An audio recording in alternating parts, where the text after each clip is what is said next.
Cody, let's hold the music. Let's stop the music for a second. Folks, welcome back to Real Truth. Howard Riell here. We'll skip the usual introduction because I've got something real important to say. Item from INN, Israel National News. In an interview on the CBS Sunday news program 60 Minutes, former head of the Mossad told Leslie Stahl that an Israeli decision to attack Iran's nuclear facilities would be, quote, the stupidest thing I've ever heard. The comment has become a refrain for Mayor Dagan since he left his post as Mossad director early last year. Dagan said he believes there's no imminent danger of an Iranian nuclear attack and that an Israeli attack could wait as long as 3 years. He said Iran has dozens of fortified covert nuclear sites and successfully hitting all the targets would be nearly impossible. The regime in Iran is a very rational regime, Dagan claimed, unquote. My friends, stupider stuff than this I have not heard in a very, very long time. And there's a reason behind it. Let's look at this piece by piece. They say that a preemptive attack on Iran would be the stupidest thing I've ever heard. Well, a stupider thing would be to do nothing and allow 6 million men, women, and children to be fried. That would be a stupider thing. He says there's no imminent danger of an Iranian nuclear attack. Excuse me, Mayor Dagan, how do you know this? Why is it that experts around the world are saying that there is an imminent danger? Okay? You talk about successfully hitting each of the targets, each of the nuclear targets. Why are you delineating targets when you can simply take Iran out and end it as a player in the international forum and end its nuclear threat and send a message to the Islamic world that nuclear jihad will never be permitted? He says, Dagan says, the regime in Iran is a very rational regime. Explain to me where the rationality is in a nation that says the Holocaust never happened.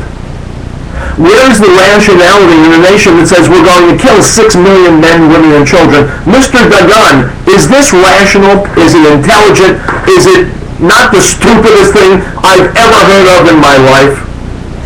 So the question is, how do you get to be the head of the Mossad, or being a blithering idiot and not being able to think clearly? Well, my friends, I have an answer.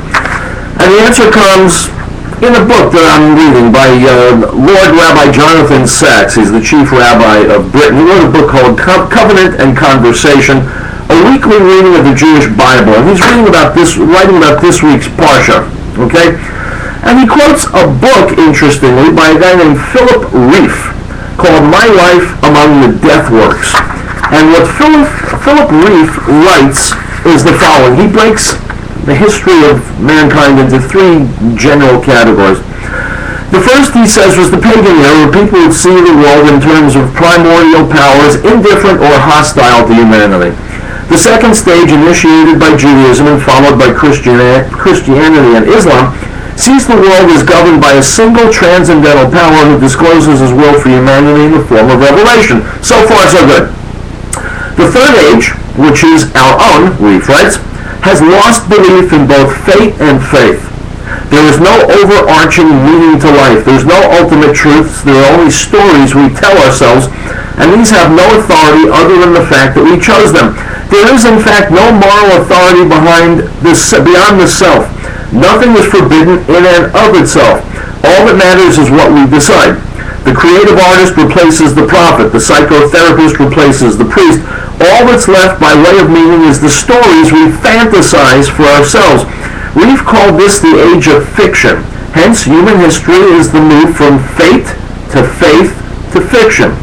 Riell believed that the third age is unsustainable. He called it an anti-culture. The reason is that neither meaning nor morality makes sense without what he called a sacred order. In other words, we've entered a period of time, my friends, when there is no more faith. We've dispensed with God. We don't know if he exists. He probably doesn't, most of us would say. And if he does, he can sit down and shut up because we're running things. That's the age in which we live, says Mr. Riell, and that is the age in which this fool, Mayor Dagan, lives. Like all too many people in the government of the State of Israel, this is a secular man with no faith, no concept of God, no concept of eternity or destiny of the Jewish people. As far as he's concerned, we'll go according to what we believe. Here's the problem. First of all, what he believes is idiotic. He calls this deranged administration in Iran rational. He's willing to gamble the lives of 6 million people that he's right, that there's no imminent threat. And he says the Israeli strike should be done piecemeal, target by target by target, instead of ending the entire problem in one fell swoop. Why is Meir Dagan, he must be a bright guy to be the head of the Mossad, why is he suddenly so stupid? The answer is that he lacks faith. He lacks faith. Israel will never be destroyed. The Jewish people will never be destroyed, but God insists that since we're living in the real world, we've got to obey the rules of the real world. We've got to interact. Okay? Meir Dagan, like Benjamin Netanyahu, is not a man of faith. He's a secular man of no faith. There are 2 reasons why we need to strike Iran with a killing blow immediately. Number 1 is the obvious one.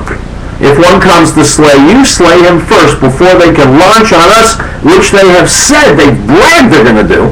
We've got to launch on them and end the threat. The second one is a far greater reason. When someone threatens the Jewish people, he's really threatening God. Because since we're the chosen people, we are God's representative on earth. If we disgrace ourselves, it's a Chilul Hashem, it's a desecration of God's name, and it reflects on God, and so we may never do that. You may not be allowed to threaten God. When they built the Tower of Babel, they say the king Nimrod fired an arrow into the sky, trying to kill God, so he wasn't that bright either. But that's no different than what Mr. Dinner Jacket in Iran is doing. He's firing a weapon not only at the Jewish people, which in itself is inexcusable, he's firing a weapon at the God of the universe, the creator of the universe. He's doing what King Nimrod did. Well, the people in King Nimrod's day were punished. They had their language corrupted, and one people became scattered and became different nations. The same thing, the same type of event is happening here. We may not allow, the Judeo-Christian world may not allow the name of God Almighty, the God of Israel, to be dragged through the mud. He cannot be threatened.